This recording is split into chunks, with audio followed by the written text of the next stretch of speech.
Bonjour à tous, bienvenue dans Ma vie de yogi, le podcast qui retrace tout ce qui se passe dans ma vie de yogi.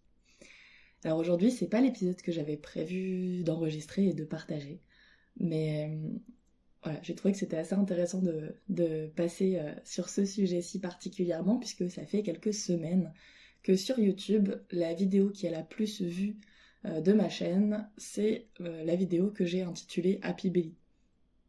C'est une vidéo où je parle de mon rapport à mon ventre et du rapport au ventre qu'on peut avoir en tant que femme, ou en tout cas en tant que femme en France, dans cette société actuelle en 2024. Et c'est assez marrant parce que ça fait quelques semaines aussi que je suis à nouveau complexée par mon ventre.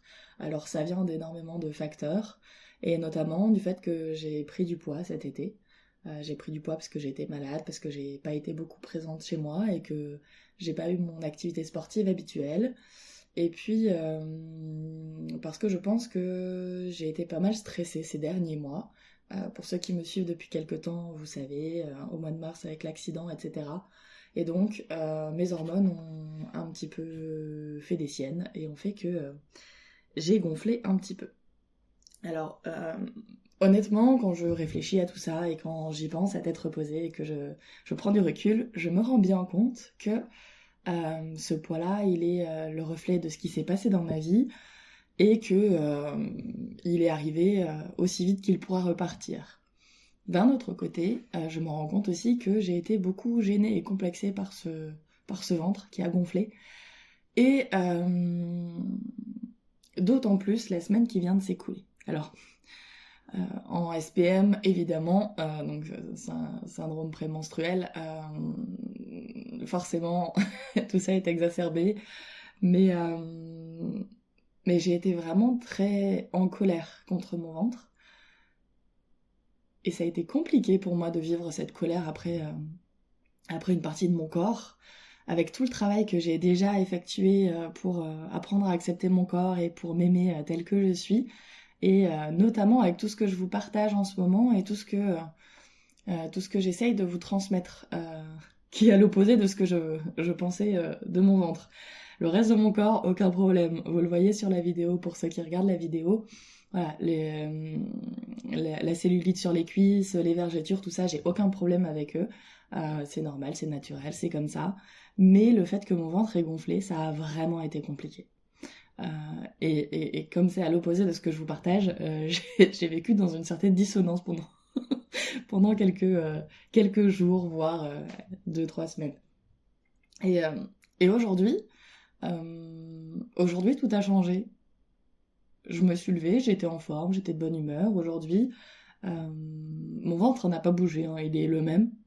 Et pourtant, je suis plus à l'aise avec. Je le sens moins contracté, moins dur. Et ça, je pense que c'est en partie mon état émotionnel qui bouge, et le fait que j'ai repris mon activité sportive habituelle, je me suis mis de nouveaux challenges, et finalement j'ai modifié mon mindset.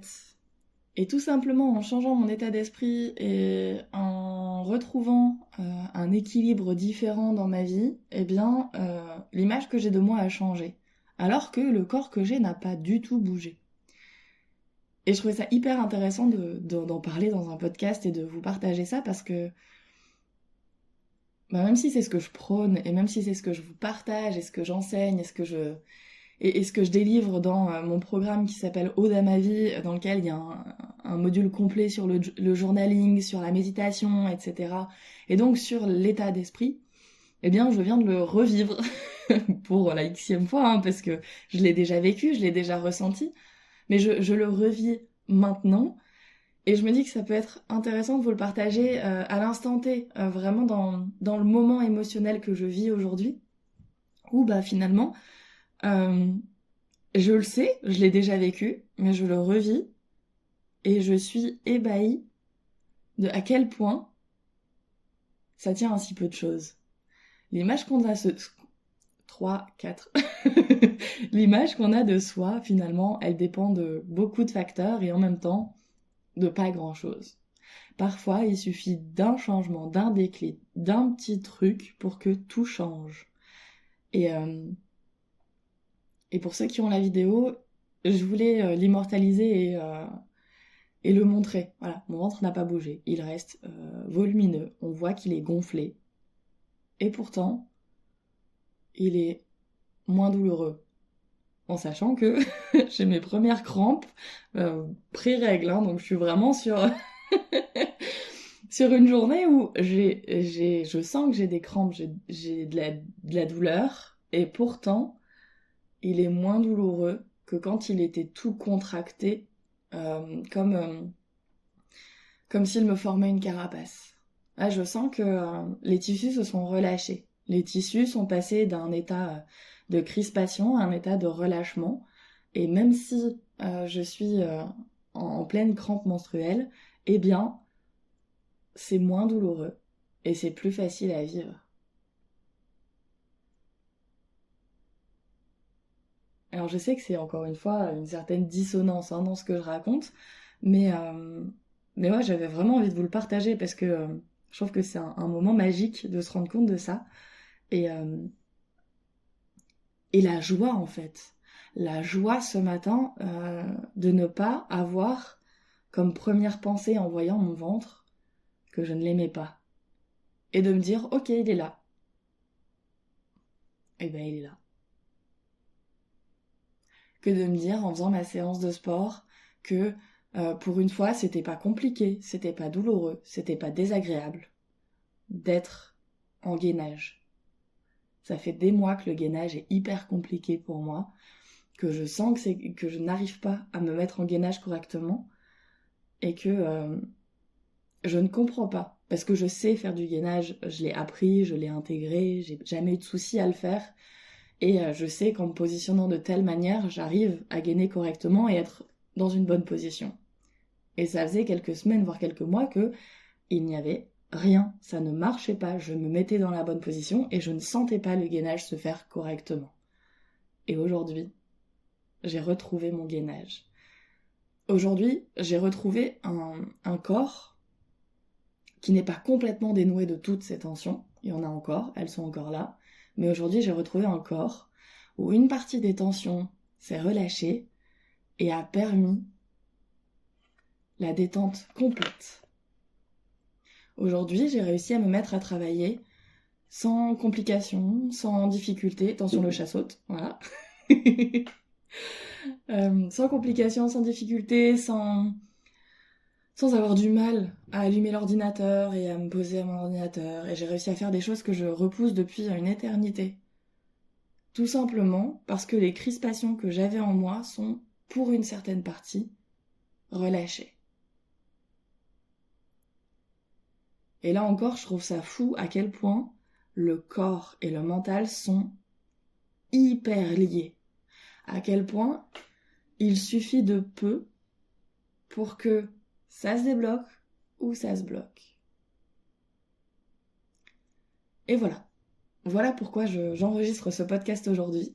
Ça tombe plutôt bien puisque le podcast que je voulais vous sortir mardi, au final, après enregistrement, j'ai trouvé qu'il était pas ouf et que en gros je parlais pour ne rien dire et pour ne rien vous apporter. Et donc j'ai décidé de ne pas le sortir parce que je suis pas là pour vous prendre du temps sans vous apporter un minimum de trucs intéressants. Et je sais qu'en ce moment, le son est pas terrible, mais honnêtement, mes micros ont tous lâché. Et j'ai pas encore investi pour un nouveau micro, parce que je voudrais investir dans un micro qui soit de meilleure qualité que ce que j'avais, et donc qui demande un budget un peu plus élevé. Et du coup, pour l'instant, je fais avec le micro de mon téléphone, et j'arrive à peu près à faire les réglages correctement pour que ce soit pas trop compliqué. Mais voilà, je sais que le son est pas extraordinaire par rapport à ce que j'ai pu vous produire parfois, et ça reviendra à la hausse. Mais pour le moment, je vais me concentrer sur tout le reste, et puis prendre le temps de choisir le micro, de prendre le bon micro, celui qui conviendra pour les vidéos de pratique, qui conviendra pour les podcasts, qui conviendra pour toutes les utilisations que j'ai d'un micro, et pour ne pas avoir à diversifier les achats et me retrouver avec finalement des petits micros à pas cher mais qui du coup ont un son moyen. Je voudrais un son correct, un très bon son même, ce serait encore mieux, mais qui puisse être utilisable, voilà, quelle que soit l'utilisation que je vais en faire, parce que au final, j'enregistre beaucoup de sons. Enfin bref, là pour le coup, je viens de parler pour ne rien dire. Donc sur ce fait, moi je vais m'arrêter là, je vais vous souhaiter une très belle fin de journée et prenez grand soin de vous. Namasté.